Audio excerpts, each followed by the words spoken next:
on one day and pass it the next day.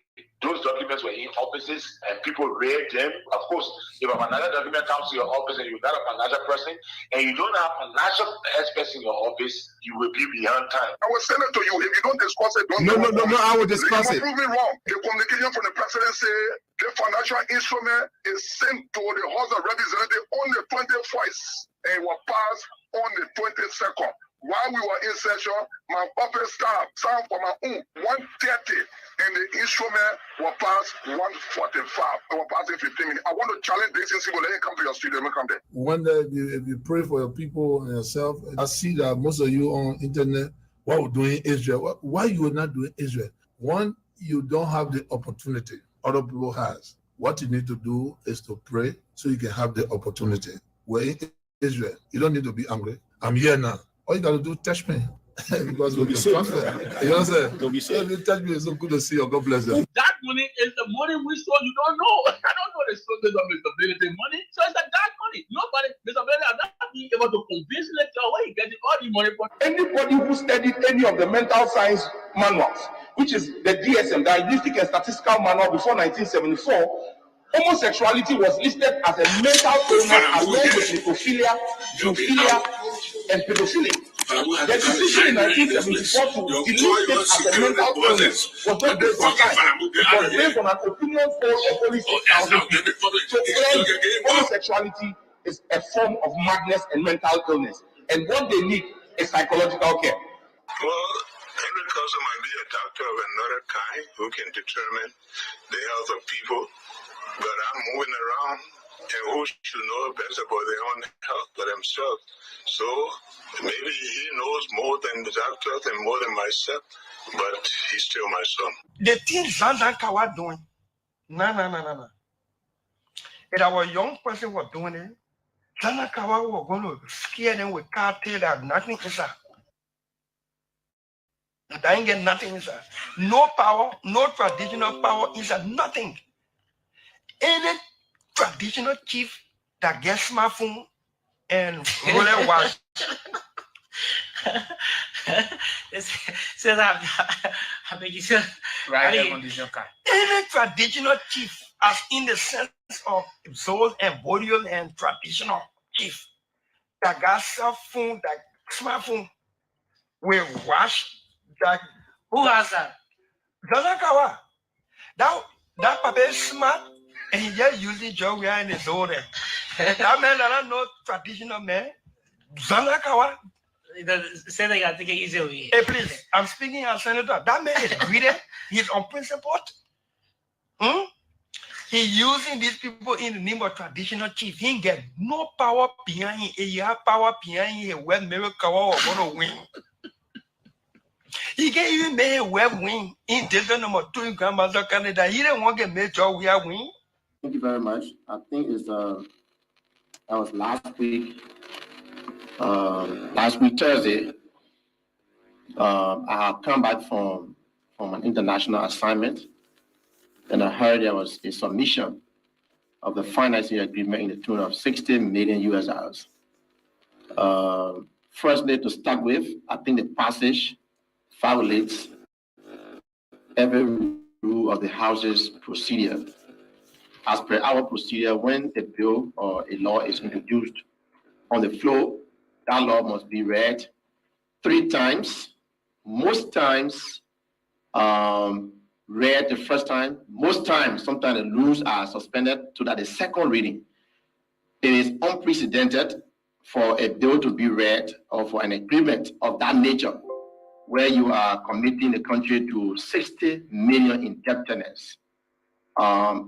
You will bear with me that our debt portfolio now stands at more than $2 billion US.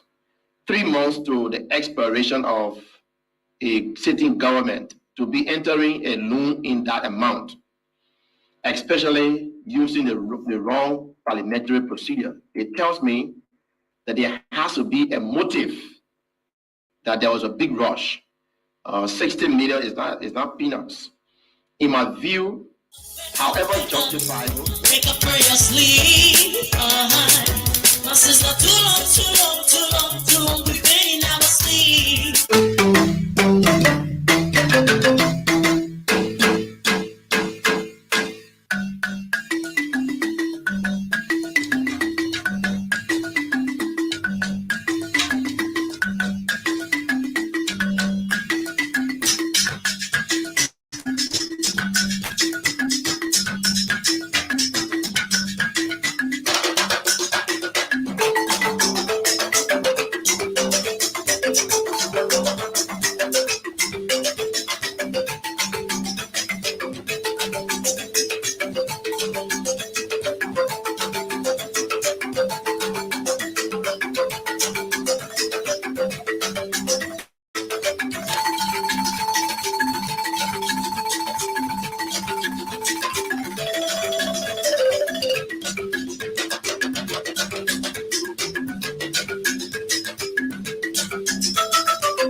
morning and a pleasant welcome to Morning Live on Sky 107.1. Today is the 5th day of February 2024. My name is Matthias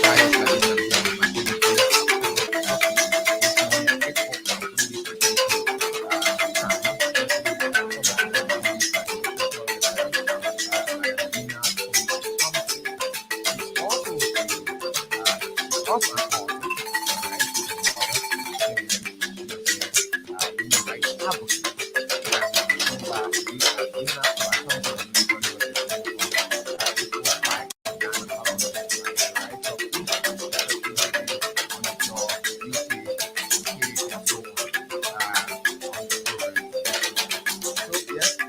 I'm here with my colleague but there are a couple of things to talk about. US is looking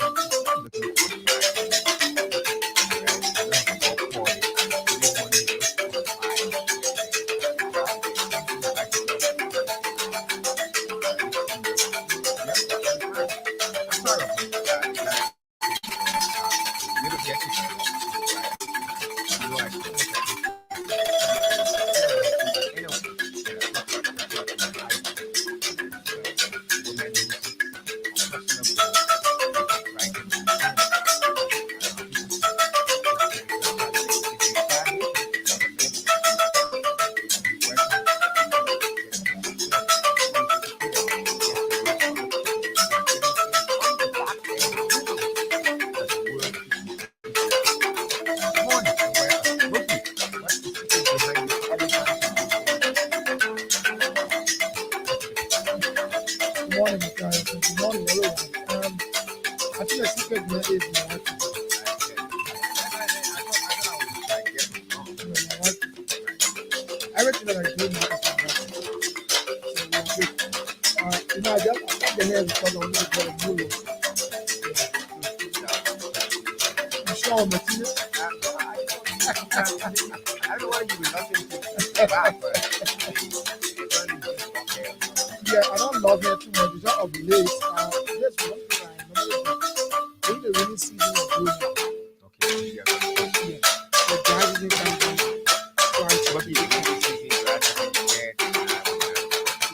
I know, but the point is that the dry season heat can be too much. So why do you come and skip it? So why That's why you touch it down a little bit. touch it down, people will come back. Don't worry. I know, certainly.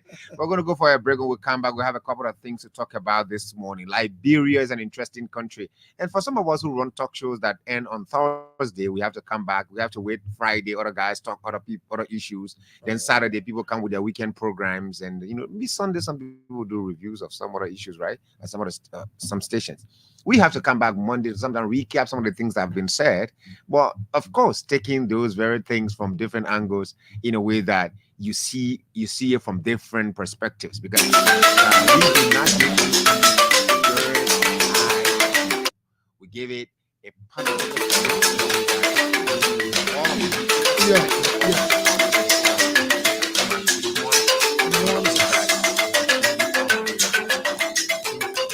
Be right back.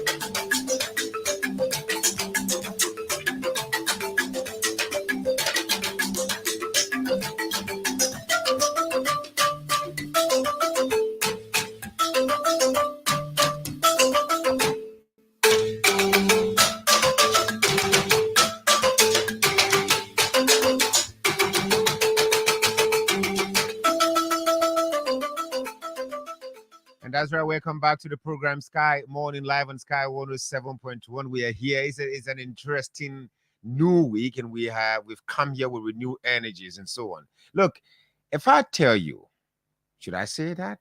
Listen to me. If I told you today that Matthias, we wake up every morning and we are happy, everything is okay with us, I lie to you. It's a big lie.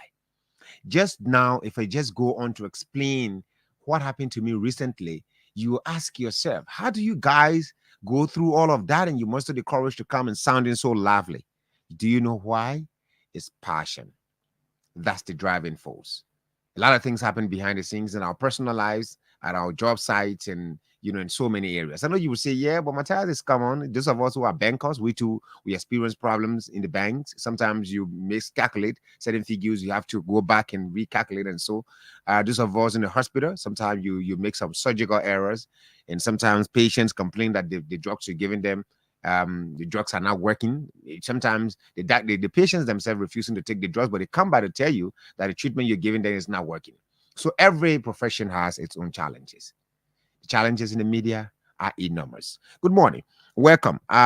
Bookie, plenty things to talk about. Should I put it in a Liberian way? Plenty things to talk about, brother. I mean, let's begin with this issue of job hunt. All right. Or should I say entitlement, the spiral of entitlement syndrome. This morning, I was going through it, reading the different dailies and so on and so on. I just coined it. I said, this whole thing I'm seeing is just what I would term as entitlement syndrome or spiral of entitlement syndrome. I don't know why many people think that because they're Liberians and they're educated and they campaign, they got involved with a political process, that everybody must be hired to work for the government. There are many ways that you can even use government, as a person, based on your relationship. You can use the institution, that's the government, to explore in the private sector. There are many ways you get recommended to many areas. There are many areas you can explore. But Julius, what is happening of late? The latest is that of the chairman of the Unity Party. All right. It appears though that he didn't know about the protest, that the people assembled at the home of the president, and he had gone there to calm them down.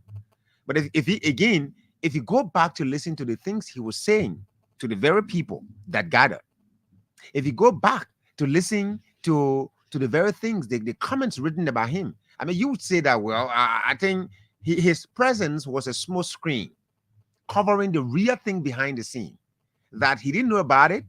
All right. I just came here as when you say a PS, why are you insinuating that you knew about it? Well, that's just my observation of it, of the entire scenario, of the entire situation. Okay. And I think, all right, I may be wrong. I'm a human. I'm observing critically based on the body language, the body language, his choice of words in addressing the situation with the people that gathered and so on, with the partisans that gathered. In fact, they're saying, when they say no job for the chairman, no government, and so on, and different slogans and so on, and people were coming away with flyers and placards.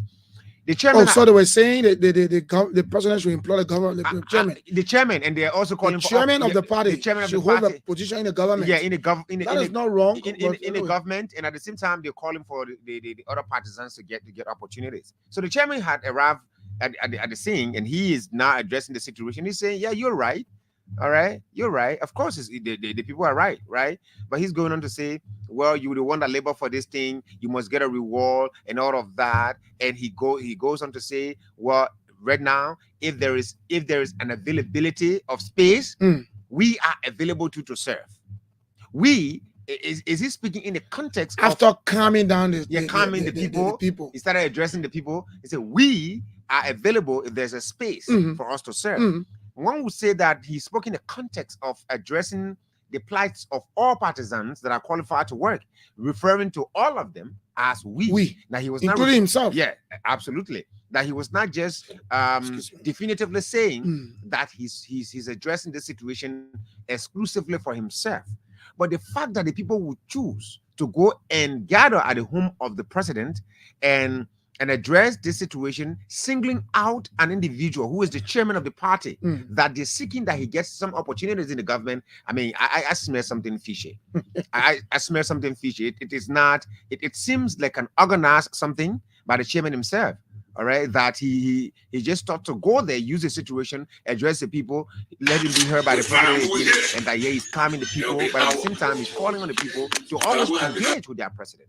For 6 years, we did not witness a gathering of seditions at the home of Ambassador George Manawia in demand for opportunities for their brothers. There were people that were here murmuring, they were grumbling. They called themselves disenchanted. You know the thing. There was never a day, most especially this regime is starting at this very embryonic stage. Someone is now coming out to say, let's gather at the home of the president and request for jobs. Well, that's why I call it the spiral of entitlement syndrome today in Liberia. Everyone thinks that there's a need that you go into government and work. The fact that you participate in a political thing, you come out, you have other things. Other people could be business people. Other people could go to school. Like Ellen Johnson said, did in 2006 when she got inducted.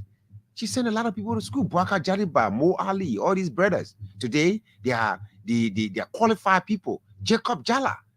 All right, that expert when it comes to project proposal writing and his engagement with Jacob is doing well in the private sector. He's doing well with the NGOs. He's doing well with our international partners, USAID and so on. He's around. He gets contracts and things.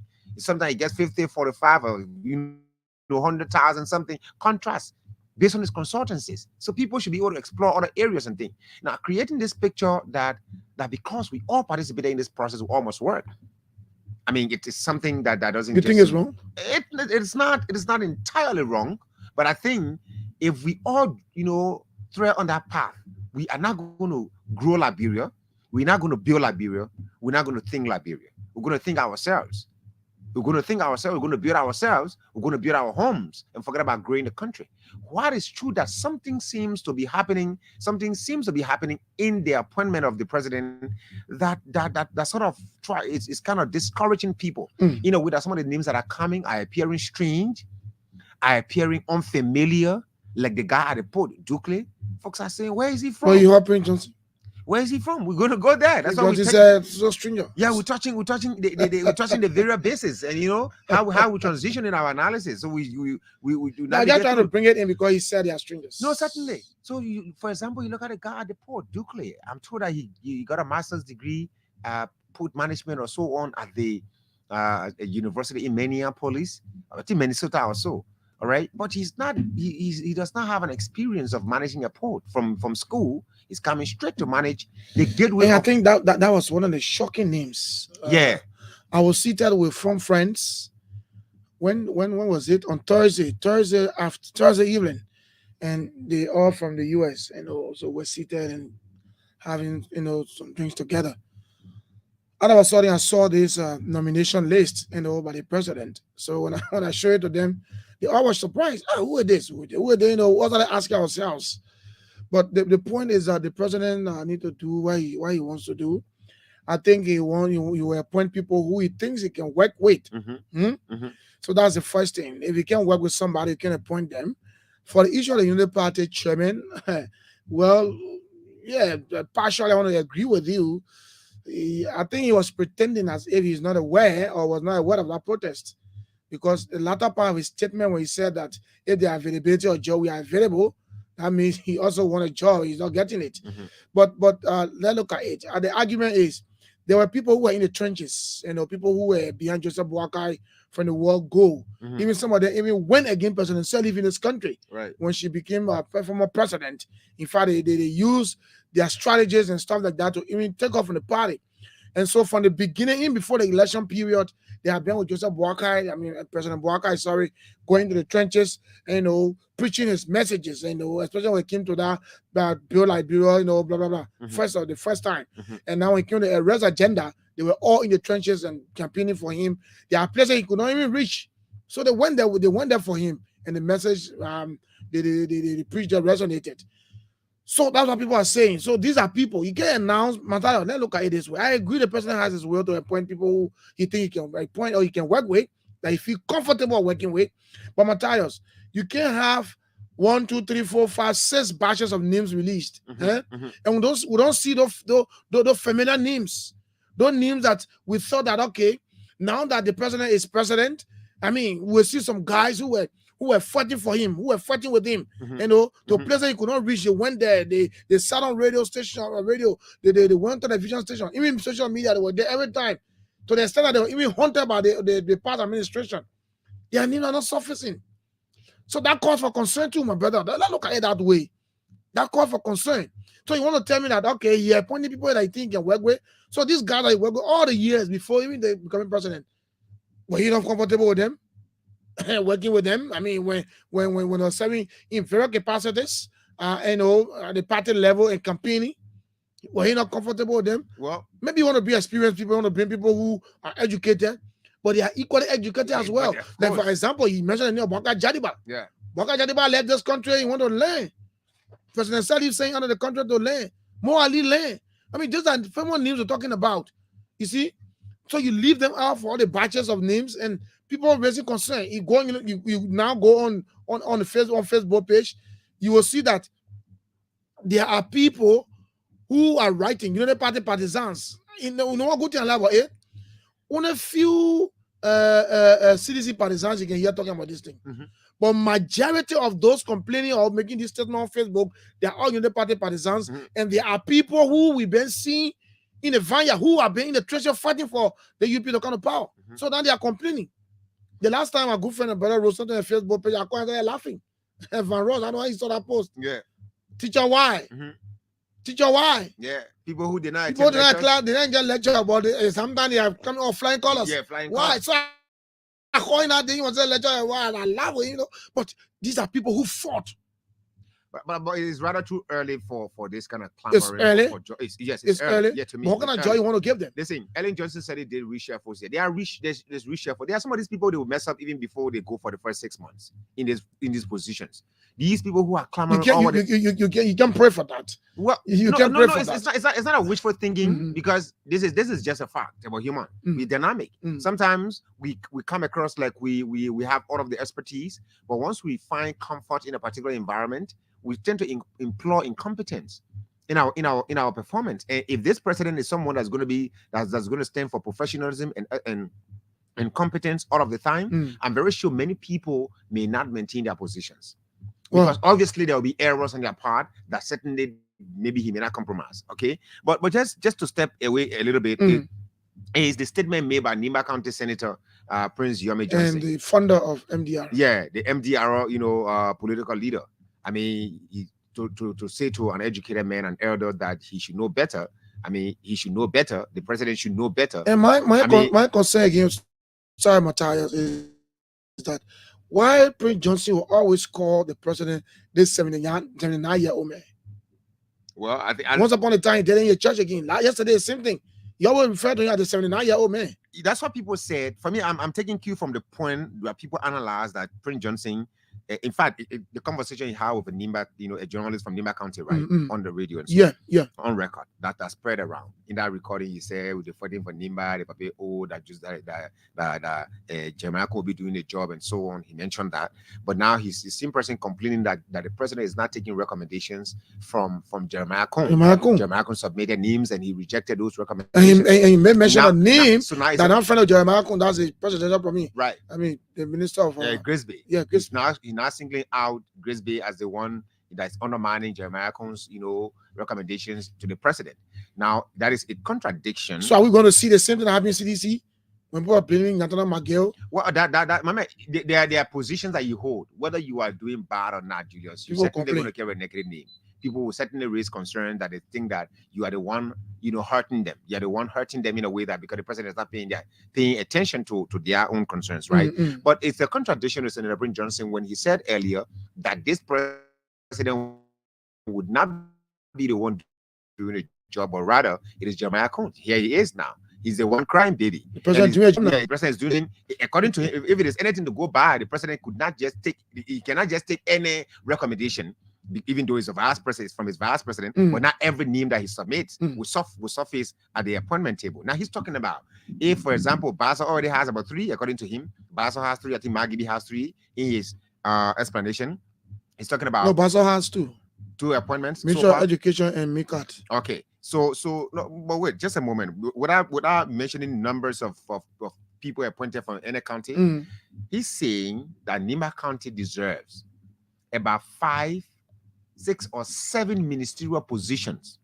And you name counties that could not deliver the contract to him. So for example, so he's saying, for example, you gave Nimba County the Justice Ministry. Very lucrative one. You gave Very Nima, good one. So he's Powerful ministry. So you gave Nima County Information Ministry.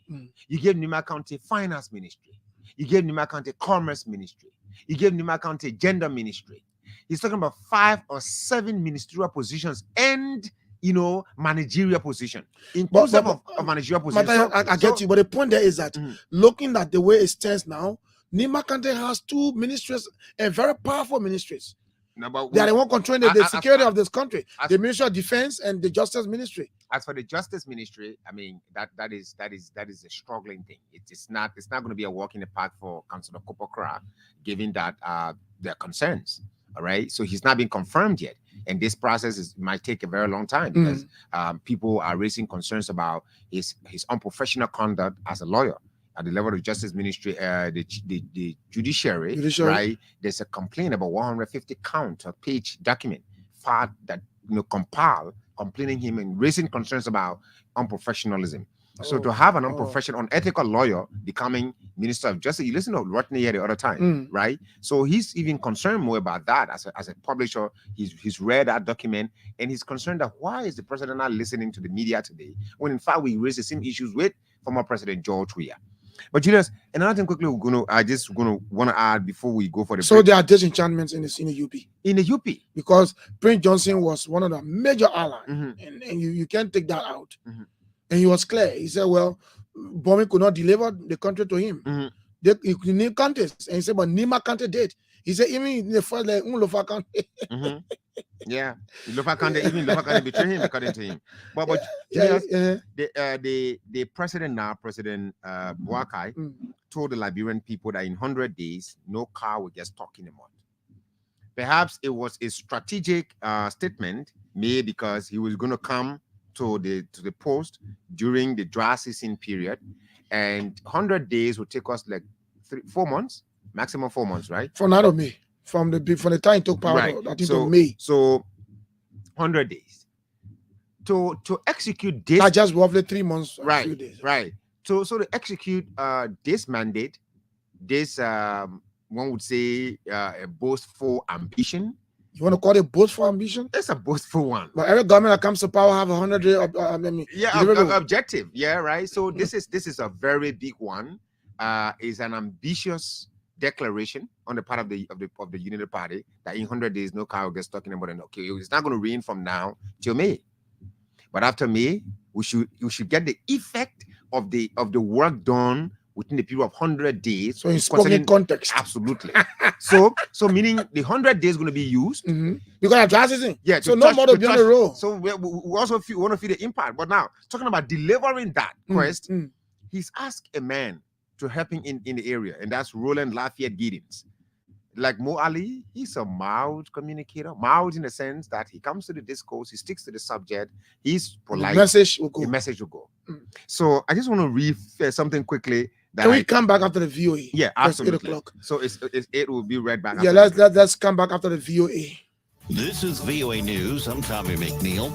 Britain's Prime Minister Rishi Sunak said Sunday that strikes on Yemen's Houthis were self-defense against the Iran-backed group's continued targeting of commercial ships and warships in the Red Sea. I've been clear that I won't hesitate to protect British lives, British interests, and our diplomatic efforts are focused on bringing de-escalation and stability back to the region.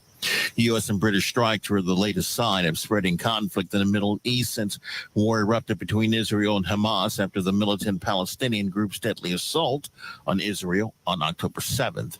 Israel's Prime Minister Benjamin Netanyahu on Sunday said that 17 out of 24 Hamas battalions have been toppled so far, and he vowed to complete the mission of wiping out the group. Still, as VOA's Veronica Baldarius Iglesias explains, there's a diplomatic push for peace ongoing in the region. National Security Advisor Jake Sullivan spoke about the matter on ABC. The president has put his shoulder to the wheel on this. He has spoken to the leaders of both Qatar and Egypt, 2 countries that are centrally involved in trying to broker this deal. We are in constant contact with our Israeli counterparts on it, and Hamas will have to be willing to say yes to an arrangement that brings hostages home. Sullivan noted the deal isn't imminent and no timetable can be provided.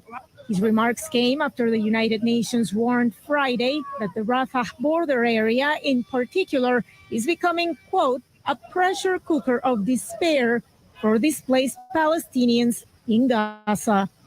Veronica Valderas Iglesias, VOA News, Washington. Meanwhile, Pope Francis reaffirmed Christians' special relationship with Jews amid rising anti-Semitism since the outbreak of the Gaza war in letter to the Jews of Israel. This is VOA News. The United Nations highest court announced late last week that it has jurisdiction to rule on a request by Kyiv for a declaration saying it is not responsible for Russia's claim of genocide, the justification offered by the Kremlin ahead of its 2022 invasion of Ukraine. Details from VOA's Arash Arabasadi. At The Hague in the Netherlands, the seat of the International Court of Justice, or ICJ, the body said it has jurisdiction to rule on a request by Ukraine saying it was not responsible for genocide. Russia used that claim to launch its invasion of Ukraine nearly 2 years ago. While a legally binding decision is likely still years away, Moscow says the court has no jurisdiction in the matter. And while U.S. support for Ukraine is stuck in congressional partisan gridlock, the European Union last week announced a robust 4-year, $54 billion aid package for Ukraine. Arash Arabasadi, VOA News. U.S. Senate negotiators have released a highly awaited bill that combines a border enforcement policy with wartime aid for Ukraine, Israel, and other U.S. allies. VOA's Rick Pantaleo tells us more.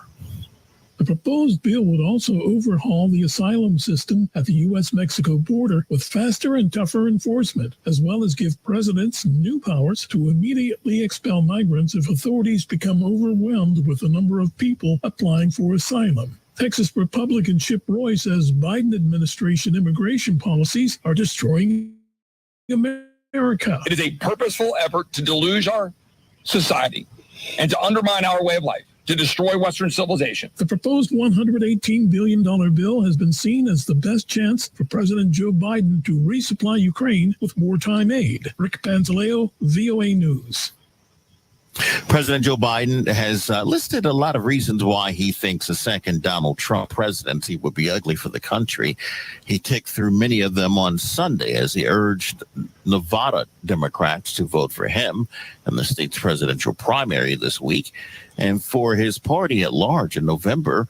In a fundraiser, Biden focused on Trump's history of provocative statements like his description of January 6 rioters as hostages before addressing several hundred people at a community center in Las Vegas. He asked his crowd to imagine the nightmare of Donald Trump. An official in the disputed oil-rich African region of Abia says 37 people were killed over the weekend in fighting apparently tied to a feud over land. Bloodshed happened a week after 53 people died in fighting over land in the same region, which is claimed by both South Sudan and Sudan. I'm Tommy McNeil, VOA News.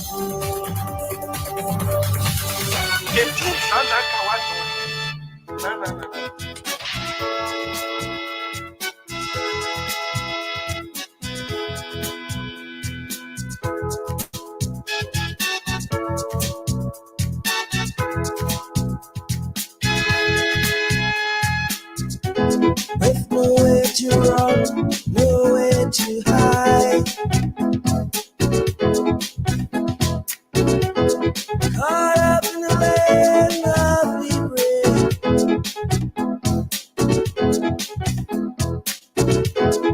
Wondering if God is still on my side.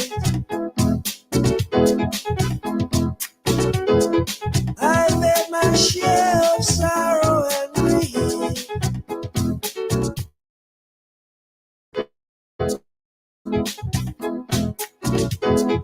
Look at these faces staring at me, hoping that someday the struggle will end. For all we know, we wanna be free. The fight for you to be is our only defense. Simple people, what more can we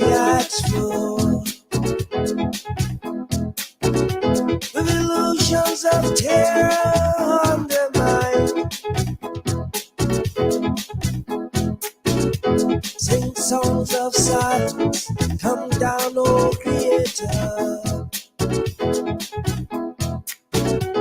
I question my tears, leave my fears behind. Why do they control me, indict me, question me, confuse me? They're demanding solutions, confrontation.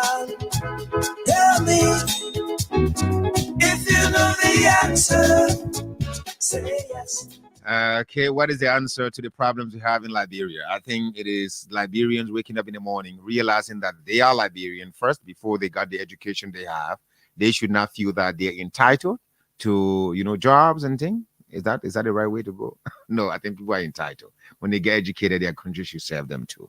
All right. But welcome to the program. We're here Monday to Thursday, 7:30 to 9 o'clock. We are privileged this morning to have with us on the first edition of the program this week, a female, which is something that we want to encourage more women to step forward and express themselves on subject matters concerning Liberia and our global village.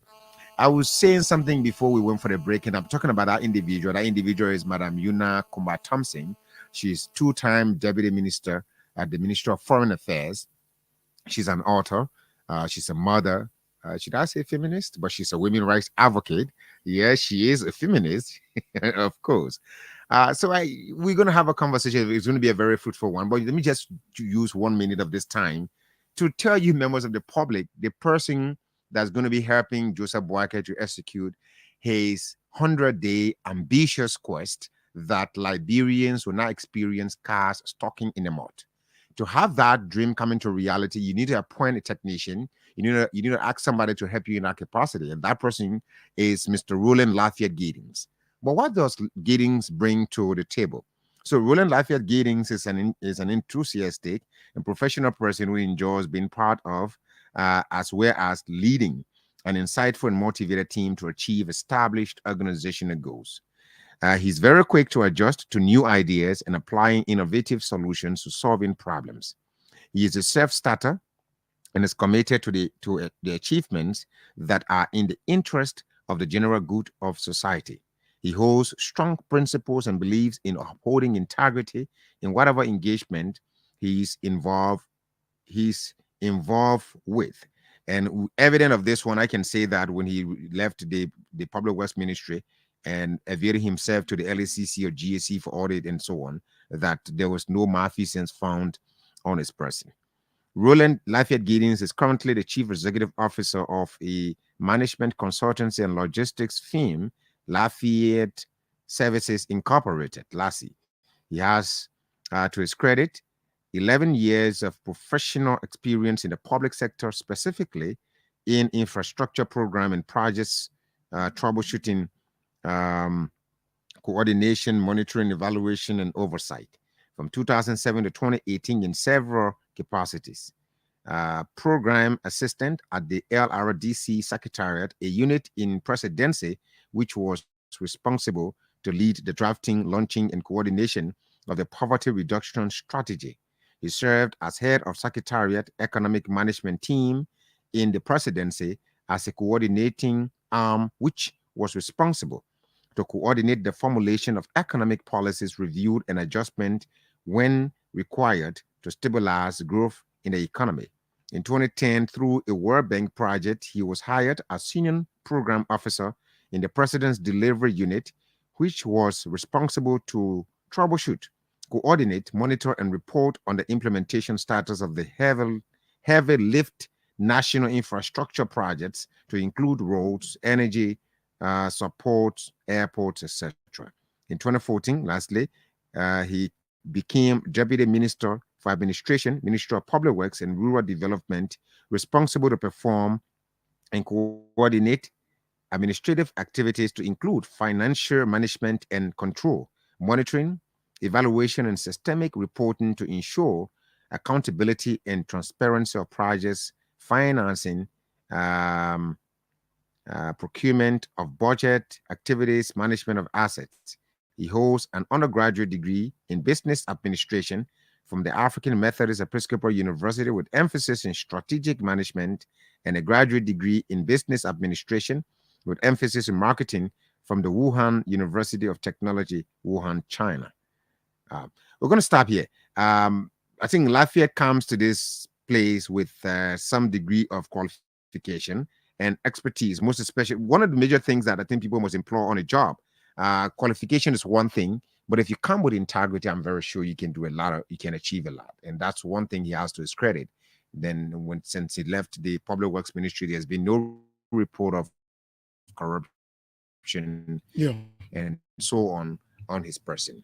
We have a astute personality in the studio, and that's a female, a powerful female, a feminist, a mother, an author, and 2 times former Deputy Minister of Foreign Affairs. Madam Yuna Kumatomsing, it's a pleasure having you here this morning. Happy New Year. Welcome to Sky. Happy New Year. It's good to be here. Thank you so much. Right. It's been a long time. How are you? How have you been coping? Well, wonderful. We've been working. We've been doing a lot of things. So thank God we've seen the new year and we're here. And not just the new year, we have a new regime. How did you embrace this new awakening for Liberia? Waking up one morning and realizing that George is no more, Boaka is now. Well, I think it was a good awakening. Okay. Since indeed I was part of that since 2017. Part of this arrangement? Yes, I was part of this president campaign, in every shape and form because I believed in him. Right. I believed that for Liberia to transition to a place of stability, continuous stability and sustenance, I believe that he was the best choice for the country to lead us at that time. And it didn't happen. And you can see now, that yes, indeed, he was the right person. What have we seen? It's barely 15 days. Well, what I'm saying, we've seen from the 6 years, the decisions that Liberians made to choose President Weah over now President Joseph Numa Boakai. It came to fruition because I was of the opinion that not only President Weah, the former president, was not capable in running the country, especially as we're moving from a 12 years, rule of a female, but still we had a lot of things that were still not stable. Structures have been put in place, and I felt a vice president, a man with experience, a man who served and seen from the inside Liberia moving from the war stage to witnessing to being part of a democratic process where they were elected and watching the repatriation, the settlement of the people, of rebuilding our infrastructure, of managing, people's, emotions and providing social services. And especially being a peaceful person, I felt that no other person would have better help us to now take 12 years into the next 6 years to sustain the gains that we've made over the 12 years, to sustain it and to begin to set a new trajectory wherein different people can come in and wherein also we had a leader now who will be wise enough, have enough wisdom to listen and to be more inclusive and to chart a new trajectory. We have a leader now who's wise enough. That doesn't mean that the previous leader was not wise enough as compared to this one. Well, so certain decisions were not taken interest of the country. Yes, because at that stage, wise is not just knowing all. It's being able to see, for me, things in a more holistic way and be comfortable with yourself, beginning with yourself and asking yourself, what is it that I need to do? Where do we go from here? And being humble enough to know that this is what you've inherited. This is what is needed. Without fear and favor, a trajectory has to be set in a way that it is more than you. And this is a slogan, and a slogan that I loved, that President Numa Boakai began with. It resonated very well with me. And I think if Liberia... What is that? Think Liberia. Love Liberia. build Liberia. That was 2017. And it's not carried now. That was 2017. And it's so, if you sit back, if any of us can sit and hear that slogan, and policymakers and diehard Liberians, I mean patriotic and does the slogan sort of summarize our civic education? Like back in high school, we taught civics. It summarizes everything. Think Liberia. What are you thinking of Liberia? Your country. What does this country mean to you? Okay. Where do you want it to go? Okay. What are those things that you want to see different? Think, what is it that I can do? Like John F. Kennedy would say, ask not what your country can do for you, but what you can do for your country at all levels. At all levels. Think from the home, in the community, in the church. Think. I think someone is giving a simplistic explanation of this. Let's see love. That's how I interpret. How does love fit in? Love, I think love and love. And everybody say, are you a police? Are you crafting? I said, no, this is how I interpret it. And this is what drives that's me. your own interpretation. And this is what I think should be able, because from now I see it as there was a slogan, and now it's a policy. Okay. It should be a driving policy. So anyone working with him, you don't need voluminous documents to read to guide you. All you have to do, go back to the slogan. Go back to the slogan. That has become policy. Right. That should be a policy statement that takes into consideration our economic, our peace, our growth, everything facet of the country. Think Liberia, love Liberia. When you love Liberia, let's begin with those placed in positions of power, of authority, or those who want to serve, and you want to give back. Is it just a word? I love you, love you. Love is abstract. You have to see it. So love Liberia. When you think, what do you want to see? How do you interpret that love when it comes to service, giving back to people? When it comes to making commitments that affect the lives of the people? How do you love the country? When you put in a position wherein you have to make a decision. Do you make a decision for your personal gain? Is it for your family life? Or is it to impact the lives of each and every one? To heal this country, to put it to a space wherein when you look back, say, look at Ghana. Look at Sierra Leone. Look at Nigeria. Look at the USA. They got roads and they got water, and then the people living in harmony. What is it that you see when you say love? What is required of you to do so that not only you can feel it, others can also feel it. The nation can feel it. The world can feel it. Love Liberia.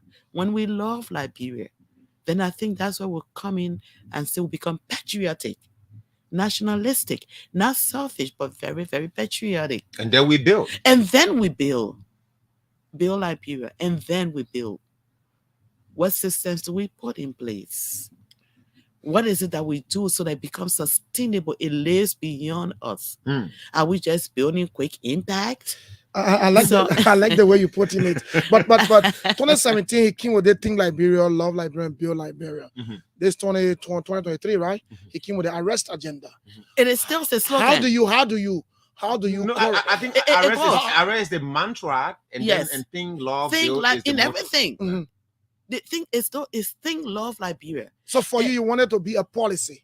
Think, love, and build. I mean, frankly, if I'm by the president and we are sitting and advising, and we are supposed to, and you have served in it, you've come in and they've been appointing us, and we want to do, that's what's driving me. That's what I do. Okay. And I believe in the person because he's translating, he's telling you economically, think Liberia. Socially, think Liberia. Politically, think Liberia. How do we build Liberia? So that's all aspects of life. So yes, so I think the president, I think he doesn't have to. I think when you read his the State of the Union message, and even his inauguration speech, and the recent speech given at at UMU, There's salient points inside there. When I read it, when I look at it, I say, bingo, this is it. You talk about social, you talk about economics, you talk about infrastructure. Now, I think this is unique. This would be a unique legacy for Joseph Numa Boakai. But let me ask that you, he started with Think, Love, Liberia, and it should translate beyond it into even our foreign policy. It dictates our national policy, our national agenda, and I think it should dictate our foreign policy. If those who are being called, those who have been around and been asked to serve, I think they have a blueprint. And you can now look at all the agenda, 2030 agenda for development, and cut that into that unique thing that at the end of the day, Joseph Numa Boakai will be able to deliver. And you come to this platform this morning, and in fact, discussing political issue with wealth of experience. You've served as deputy minister at the Ministry of Foreign Affairs. Is that deputy for administration? Yes, right. sir. Ministry of Foreign Affairs, and you are an author. You've championed the cause of women in this country in terms of women rights. One of the latest and famous advocacy you've raised is the issue of the lady at the foreign ministry. Julius, if you remember, there's a lady who raised issue. I think in the US, right? Yes, Cummins, right? Rani Cummins? Yes, right, in the US, and she was the one leading that. I organized a couple of press conferences and things. Looking at Ambassador Joseph Numa Boakai, President of the Republic of Liberia, given your experience at the Ministry of Foreign Affairs, having read comments from people both here and in the sub-region, leaders, world leaders, and so on, commenting and appreciating him, what do you think the jargons they're using, do their jargons reflect a Liberia in the eyes of our foreign partners that has reached at a point that is going to take a paradigm shift and get that kind of catalytic transformation under this Boakai's administration, given that? Because if your foreign partners are not satisfied with your operation, you most of the time have a ministry called Foreign Affairs Ministry, but it creates no impact. How do you think we're seeing in the Committee of Nations by electing a 79-year-old man that Senator Prince Johnson keeps making mockery of every time he speaks? I would think, coming from that domain, from the foreign aspect, having served that in that capacity, and also being able to, at that point, deputized for the Minister of Foreign Affairs on a couple of occasions where I had to represent and speak for my country. Right. I know that Ministry of Foreign Affairs is the first ministry, and image and vision and is important, and forging relations with the nation worldwide, while promoting the policy, the national policy of Liberia, what we believe in, what we stand for as a people. The foreign ministry is very key to that, and everyone associated with it at the home office and out of the home office bears that in mind. And so when you mentioned about the situation with Wani, with the then foreign minister, Kimaya, that was very, very key, because image and is very important. And what we translate, the national often dictates the foreign, how we are perceived, how we receive, how countries are made comfortable to come in and foster relationships and build and help us. So that's very key. And so foreign ministry is champion for that. And when we had on Kemea, when we had a woman where in the world body, and all of us today believe that certain things are not acceptable when it comes to women, and not only gender inequalities, and then the abuses and intimidation and discrimination in every form should be discouraged, should be ended. It's not only here, it resonates around the world. And men in power, especially when we say men in power, they've been the ones holding the power, holding the authority. So often you'll find that, men, come out with that thinking that I am, and the woman, I can do anything, and subject her to certain things because of whatever it is, the position. And we say no. And the awareness and the talk around the world is that, no, though we want women in power places, and we also want men to know, those in power, you cannot use sexuality to intimidate a woman. And woman, when that is done, it should be condemned. So this situation with Wani, yes, what image did it portray of Liberia, and how would it have been handled if we had a wise president, in your words, like we have now, in your words, that this president is wise enough? If we had Boakai in that position at that time, when the woman was complaining at the U.S. embassy, Liberian embassy in the U.S., right? That, hey, this is not right, I'm troubled, and so on. How do you think it would have been handled under Boakai's administration? Again, and this case might also resurface because at this she might still seek some redress to it. Yeah, there needs to be a redress, and what it tells us as a foreign, as a first ministry, as the president, who is the chief diplomat of the country. The president is always and the chief diplomat, and image and is very important, and whatever comes out of the country affects negatively or positively the world body. And the Ministry of Foreign Affairs is key to ensuring that, how Liberia is seen.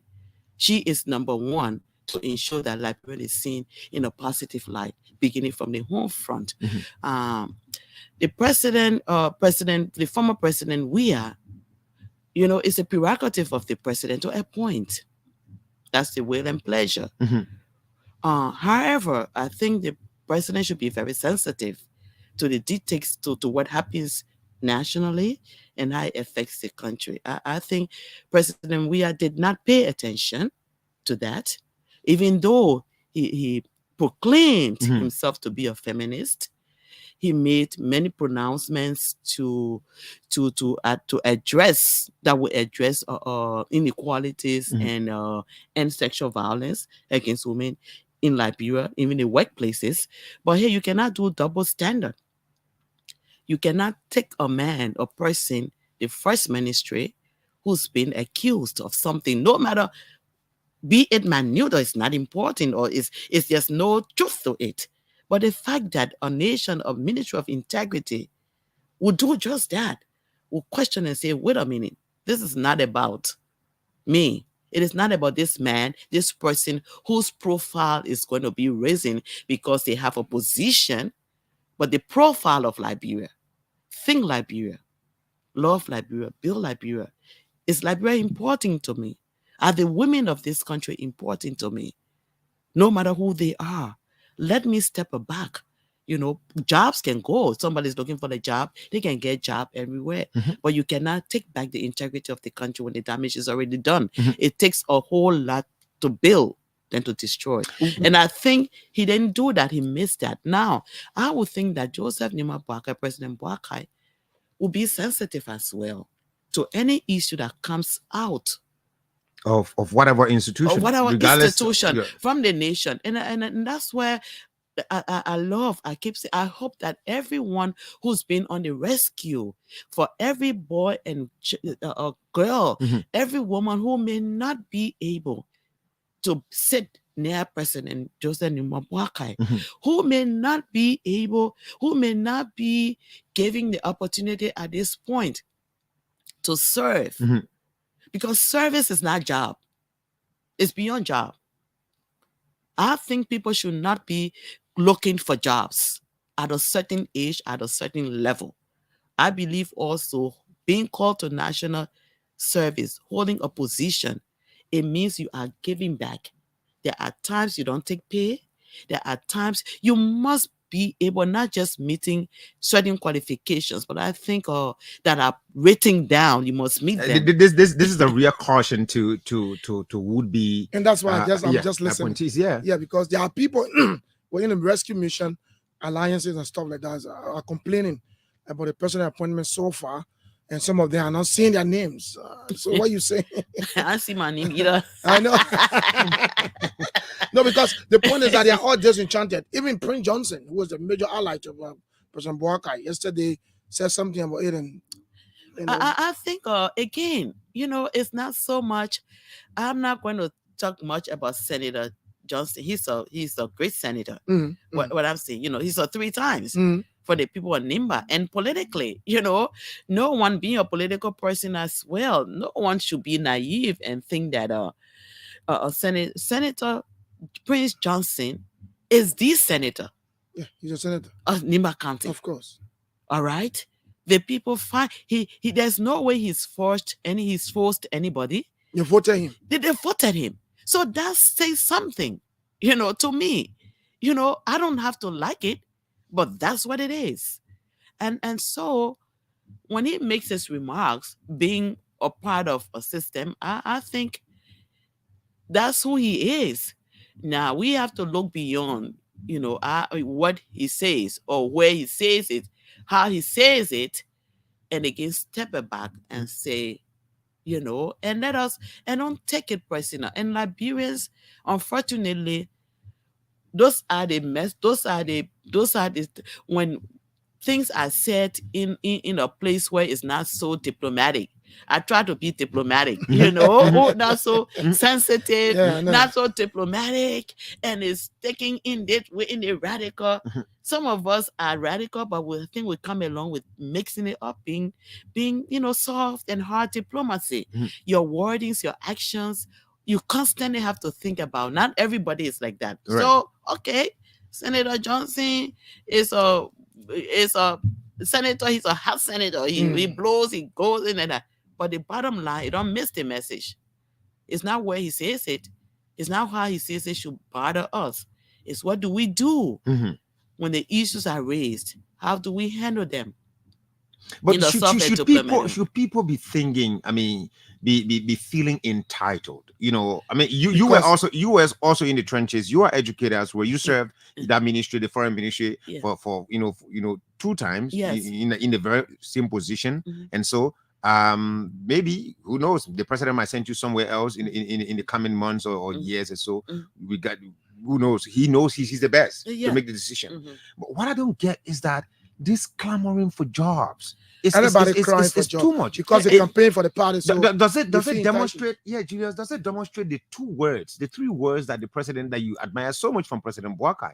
Does it demonstrate thinking Liberia, loving Liberia, building Liberia when people are all over that it is their entitlement? They must get jobs at this time. Again, I take it from, should I say 2 levels or 3? You have the general public.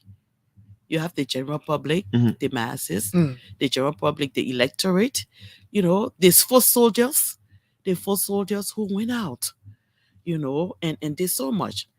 Then you have the middle, those who the powers that be, who came in with their resources. Some came with money. Some of us talked. Some people were strategists. Everybody was doing something to win. So it's not everybody you saw on the ground going on the trenches and running door to door. While you were running door to door, some were there mobilizing resources. Some were there reaching out and making connections. Some were negotiating in the night. Some people were targeted. So many things happen. But I think now we have to sit back. I think for advisors, and that's why you will say maybe advisor. And the president doesn't know it, or he's not God. No. But I think when you have expertise and the advisors and people that you have around should be able, should know, should be aware of all of this long before now. People are looking for jobs. Who are those looking for jobs? Who are those instead of service? Because I gave. And the country is such that we've never gotten to change the mindset that position don't make you. People want to be seen. People want to be recognized, honorable, the minister, the so and so, and people want that. At the same time, we'll cry and say no money, to pay, but people want those jobs. Okay. Now, the Liberians have to hold those positions. You have to be a civil servant, and you have to be an executive or appointee, or you have to be an elected in those 3 forms. Or you work in the private sector. Yeah, that's what I'm saying. So if you know yourself and you've worked hard and you are in the private sector, why would you want to leave the private sector that is more, that even is much more better to help Liberia.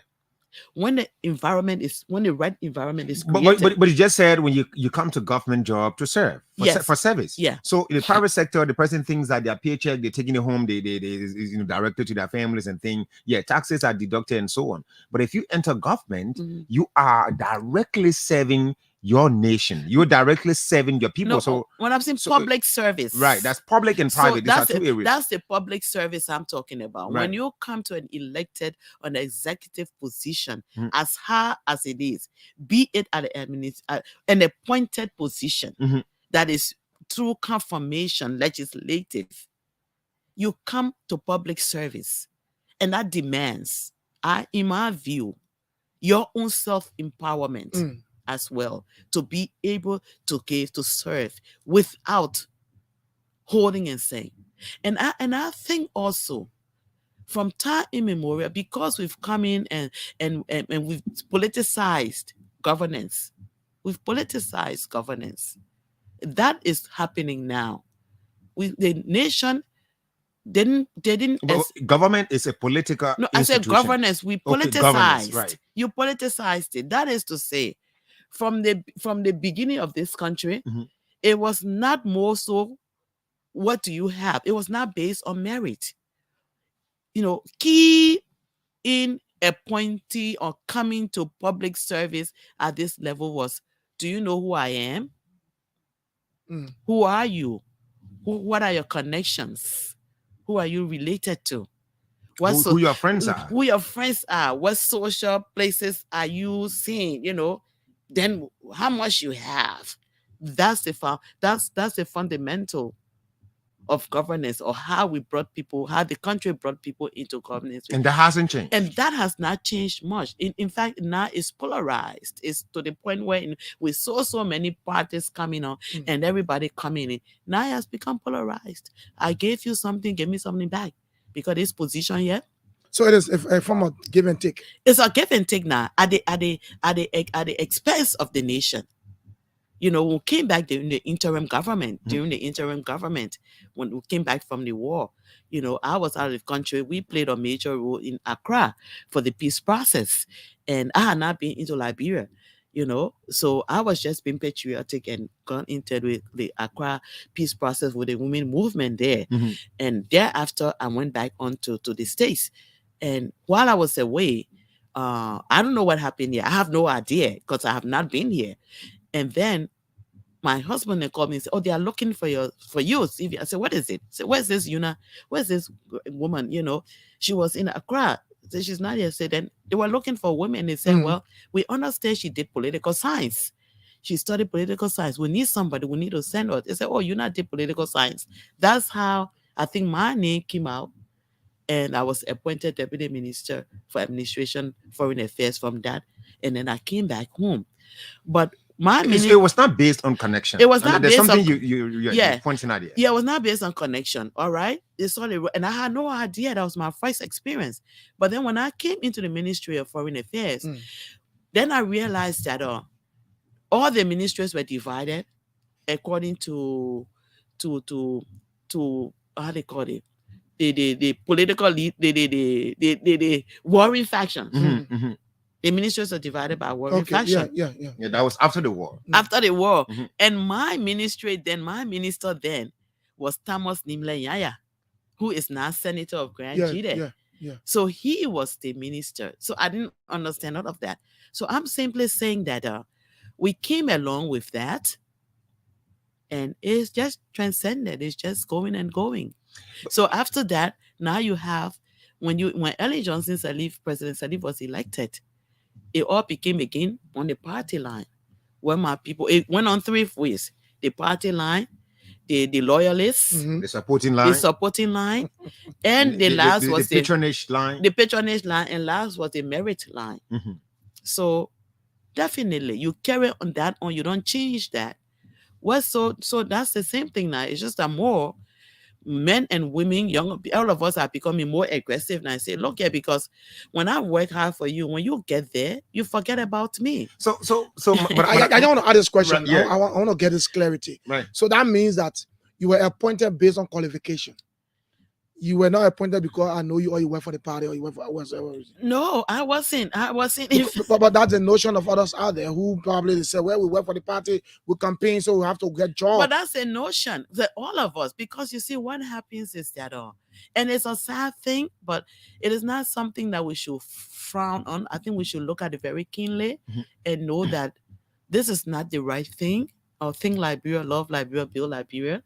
It's going to take time for us to change. Now it's left with those who are in that decision, who have ears to the president. It's left with those who are the advisors to think beyond themselves and not get upset and understand that, first of all, you need to understand something before you advise. So they don't understand, they need to have understood that this is going to happen. How do we communicate to each and everyone that we see who's played a major role? Not everyone can be put into the into these positions. Like I had a girlfriend, people calling me. People assume minister because you are Minister of Foreign Affairs, because my proximity or whatever relations or saw me acting with saw you, being with the president, you running. When you do, you gotta be this way. We got to send you there. And what I told them, I said, the president, we should pray for wisdom. That's always been my word to everyone who said to me, let's pray for wisdom. He's a humble man. Let's pray that he continues to be wisdom. And those that are around him, those to whom he rely on besides God, to help him make some critical decisions. That he succeeds. That he succeeds. They should be able to think Liberia, love Liberia, build Liberia, and not be and let him be wise enough to know that this is the way to communicate. Those who are running and asking for jobs now and standing, you find out these are they are pushing the young people. Even they are protesting. Some of them want the president how to protest. And Julia, let me just use this time to inform the public that this morning, while making my way here, I got information from a reliable source that even today there might be a protest at the home of the president because Nimba women are feeling agitated, according to the information. That folks from Nimba County might assemble today. This thing that Prince Johnson said about Nimba being marginalized and he's seeing strangers and things, Madam Thompson mentioned a couple of things, and people may interpret it from different angles and they act based on the speakers. And that's the reason why, Juliet, I usually say, once we come to public and we've become prominent in the society, we must mind the way we take position on certain subject matters. Because you may not know, someone silently is dying to take every inch to them, whatever you say is an instruction. If they do not act on it, they feel guilty that they are not loyal to you. You're not seeing them. So leaders have to be careful. And before we go to the lines, my old man from the UPP, Mr. TQ Harris, he sent me a message a couple of days ago. And this is a photo of a lady. I don't know who. I think she must be an author. He says, the message says, the greatest want of the world is the want of men. Men who will not be bought or sold. Men who in their inmost souls are true and honest. Men who do not fear to call sin by its right name. Men whose conscience is as true to duty as the needle to the pole. Men who will stand for the right though the heavens fall. Imagine you standing for the right, the heaven is falling, but you stand for it. So I don't know whether we have these kind of people in our society, but I think Double Jala stands out to be that man. Double Jala. Let's open the lines and hear from you. I stood up. All right. For one yeah, certainly. Let's not forget. You now come back to saying, I mean, when other women were afraid, do you know what she did on the confirmation hearing of Kimaya? She trooped. Should I say she took a troop of women and other civil society actors at the grounds of the Capitol building. She was engaging with senators through emails. Are you both still going to go and confirm that, man? Yeah. Without hearing from this lady? Is this how we're going to make the nation? The world is watching us. This man going to... She was there. I cover it. And so yes, she stood for so you stood. Yeah, exactly. Congratulations. Right. Anyway, let's hear you now. 0777-777-107, 0777-221-223. If you are watching out of Liberia, the WhatsApp number is +231-777-221-223. Once again, 0777-777-107, 0777-221-223. Let's go to the line for the first caller. Good morning. Good morning. Good morning. Good morning. Is that Momo Foley? Good morning. Momo, your line is breaking. Let's hear you quickly. Yes, Momo Foley. Momo, change your location small now. We ain't getting your line breaking you. No, we ain't getting you at all. No, continue changing. Okay, we get you now. We get you now.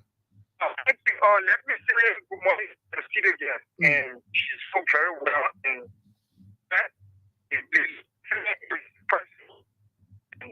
I think his line is still bad. Momo, we can't get you. You need to let him just. You need to change your location and call back, please. Your line is terrible. We're not really getting you. Sorry for that, though. But you have to just change your location and call back. Let's go back to line 1. Good morning. Good morning. Good morning. Good morning, sir. What's your name? My name is Solomon. I join you from Johnsonville. Solo, let's hear you. Good morning to the studio guests. Just listening. I think the public, what she discussed, it was significant. It's very important to communicate with the public the right way. I think that's something she's doing there. But a lot of people who seeking for job, it doesn't mean that because you run campaign or you are in the trenches, they should just give you job. Let us wait. I think today is the 13th days of the government.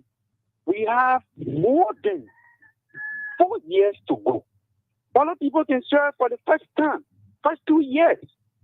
And later they will bring a lot of people on board. It's based on the work that you're going to do. Thank you so much, man. Okay. Thank you. Let's go to line 2 quickly. Good morning, line 2. Good morning, line 2. Are you there? Hello? Yeah, good morning. Good morning. Good morning. Let's hear you 30 seconds. Okay, he's gone off the line. Let's go here, line 1. Good morning. Hey, good morning, George, and let me say good morning to Matthias. Good morning. Is that David E. Harris? Thank you. This is Zach F. Dembo. I'm the co-chair for the Independent Tag Team for Good Governance, and I call from Upper Corwell. Let's hear you. Julius, let me commend the madam. She has spoken well, and that is the reason why we think not everyone who worked in previous government is bad. There are people who work there regardless of their political affiliation. They are Liberians and perform well. And I such president in his wisdom should see reason to ask for those people.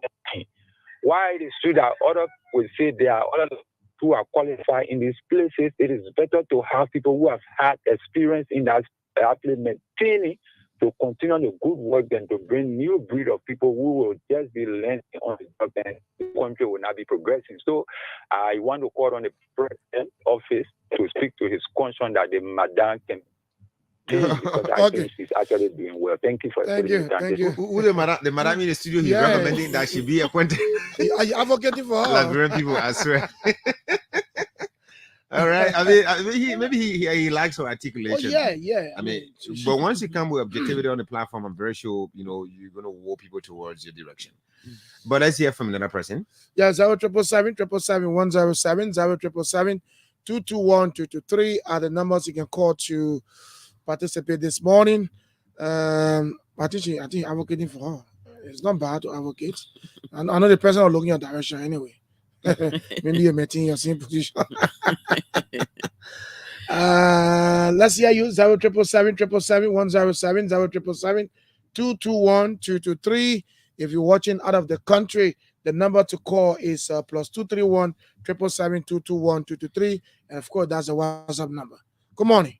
Good morning. Good morning, sir. What's your name? My name is Prince Fan. I join you from Mount Barkley. Prince, let's hear you. Let me tell you this. Prince Fan. Let's hear you. I want to tell thank you. I want to tell your studio guests thank you for narration this morning, and she spoke very well. And just what she said is what we are facing. These are the problems our leaders are facing in the country. We don't have patience, and when things happen, when we even support somebody, we just want for things to happen right away.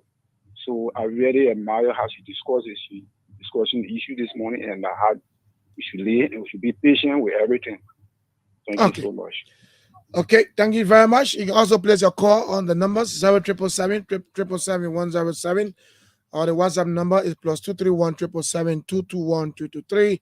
Only for those of our colleagues and maybe followers who are in the diaspora can call the WhatsApp number to participate this morning on the show on Sky 107.1 FM. The program is Sky Morning Live. Of course, your host Mataya Labendi, and of course Julius Boki.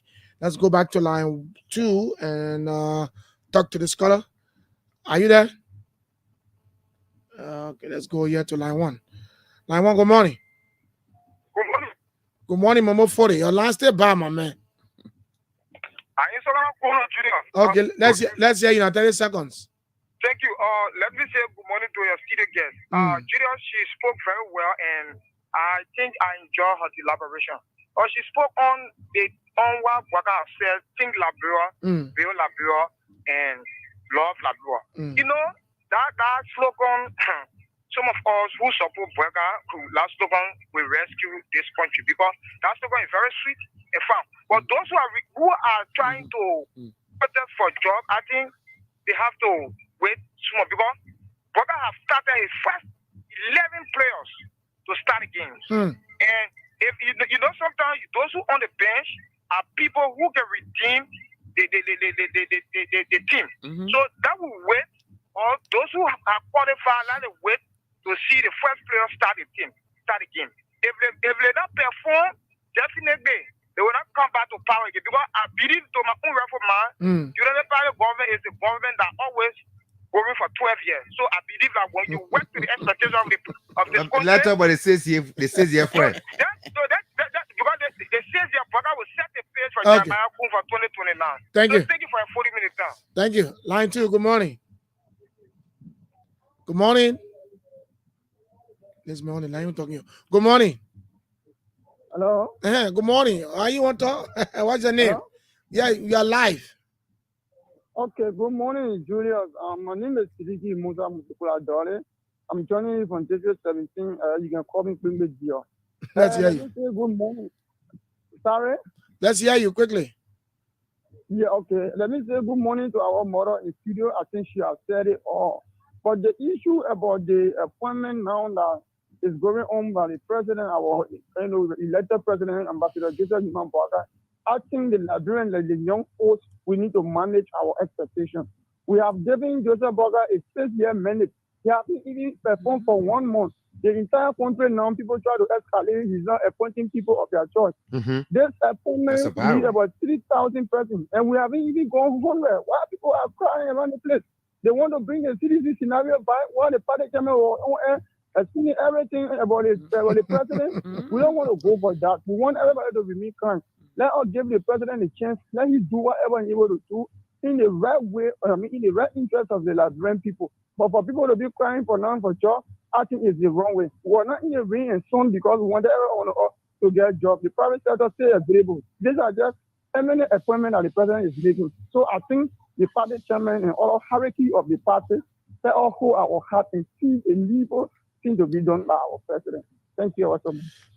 Thank you. 5 minutes to go, Matthias. Yes, maybe we can squeeze in one more person if no one is there. We have a couple of. Let's talk to the very last caller. Right. Let's talk to this last caller. Good morning, line 2. Good morning. You know, Julius, there's a guy. Okay, let's talk to this one. Okay. Line 1. Good morning. Morning. Morning, sir. What's your name? My name is Bill Jackler. Let's hear you, Bill. Yeah, okay. I listened to Mawana Deeks. I know that she really. This is not Mawana Deeks. This is Yuna Kumbatamsing. Okay, but no matter who that person is, the person really elaborated well. Okay. What I should say here is that one thing that she is saying, that, you know, the people that are on the ground, the people that are in the diaspora, some people spend money, some people put in time to vote, and some people, all of these spheres of people. But what the people are saying, we who supported the Unity Party, what we are saying here is that the president should know that not everybody that is appointed should be from the diaspora, and not everybody that is appointed should be from the ground. Let the president try to make a mixture so that the confidence level will increase. You don't expect people to do all the dirty work right here, and somebody spend $10, $15 from over there. But how you know that $10 the person spend? No, look, it's symbolic. It's symbolic. No, it's symbolic. No, I got it. No, I got it. It could be $1,000. It could be $10,000. But I'm saying that it is not just about the money. People were not bribed to vote right here, because if you put the money factor and you said people were bribed to vote there, the money did not vote. And, you know, it is people that voted. Thank so, you. You know, the president has to look at some look on the ground here too, and not only people from the diaspora. So this is what the people are saying. This is what we are saying on the ground. And so people should not trivialize it to say, oh, people are looking for a job and people are looking for a job. The private sector they're talking about. Let me put it like, from me, I'm a journalist. You know, I'm a media practitioner and I'm a communication specialist. Now, I don't have a company that I'm operating right here. If the private sector have, you know, jobs, you know, the same kind of thing where you have to be connected before you get a job, it is there. When I send my application, somebody read somewhere, we have some other person who may not even know the job well, and then they will say, oh, that my person employ them. So how do you think I can go through the sector? You know, people should always be able to rationalize. Thank you, sir. Thank you. The argument. Thank you, sir. We appreciate your call this morning. Julius, our very last caller. Yeah, we don't have much time now. We have to close up with the madam. We have 1 minute. So, are you in country or you in and out? I've been here. You've been here. Yeah, I know you were here throughout the elections. I've been here. So you started the ministry, and you're not going out. No, she left the ministry. She left the ministry for something. I live here. Yeah. I live here. When I do go out to, you know, everybody working. Right. Turn around, you know, go to meetings. Well, why aren't you, you know, demonstrating entitlement too, like others are, but rather you came here to calm the storm that is already blowing, you know, roofs or she's a diplomat. Yeah, homes and all of that. She's a diplomat. I mean, the way you calm the storm, this when I wonder some of the guys are out there. They're listening. Yeah. You need to come back. I mean, we need these kind of conversations. I think that's what we need. That's what I always, for me, that's my discipline, that's my work. And even as I advocate, is on facts and issues. And when you do things, when you say things that are not for show, not to impress anybody, that are actually, you feel that you can go to bed and sleep at night. You can stand up and say, well, thank God, you know, I don't need man to validate me. God has already validated me. I think you can stand up to certain issues and know that whatever it is, there's a protection in the facts. And you know, so I think all of the concern, what is it? The president has wisdom. All of us Liberians serving, working everywhere, we want change. It begins with ourselves. Those of us, those that are standing and hearing and helping to guide the president, think Liberia, love Liberia, build Liberia. The people over there, the civil service want to keep their jobs. When you come and you're fortunate to get a position, don't try to move the other people that are there. You go into work. All right. Because they are Liberians too. Yeah, they are civil servants. Once you are thinking Liberia, they are civil servants as well. So when you're sitting in there, go out in your corner and calm your people. You know, you can work, you can make this country better. If you don't know business, that's okay. You're looking for a job, you should hold this government to create, all of us to create opportunities, a conducive environment to create jobs all around the county. Thank you. All around our county. So that's it. Thank you. We think Liberia, we love Liberia, we build Liberia. Hope I'll pray that you and I go visit Lufaso. Oh, right. Oh, yeah. you guys are just too far away from each other. I'm far away. I'm all the way from Foya. Yeah. We are in the homes. Julius, don't make this show to turn like Lufaso solidarity. Man, we are in Kolaun district. Okay, I'm in Foya. So anyway, but that's all the time we have for today's edition of the program. We had a privilege to speak with a seasoned public servant who's worked at the Ministry of Foreign Affairs, you know, as Deputy Minister for 2 times and all of that. She's a feminist, she's an author. She championed this one economic situation there in the US, complaining about issues in the foreign industry. I like for explanation about the way we should approach the issue of jobs, the way we should approach Liberia. If we all think Liberia, love Liberia, and build Liberia, I'm very sure nobody will want to do it. Of course. My name is Matthias. I like the way you come this conversation. Right. And I hope that you always do that. So those are fighting for aid, we will know that we did not fight for job again. Have yourself a wonderful day. Tomorrow morning, we're going to be here again. Bye-bye.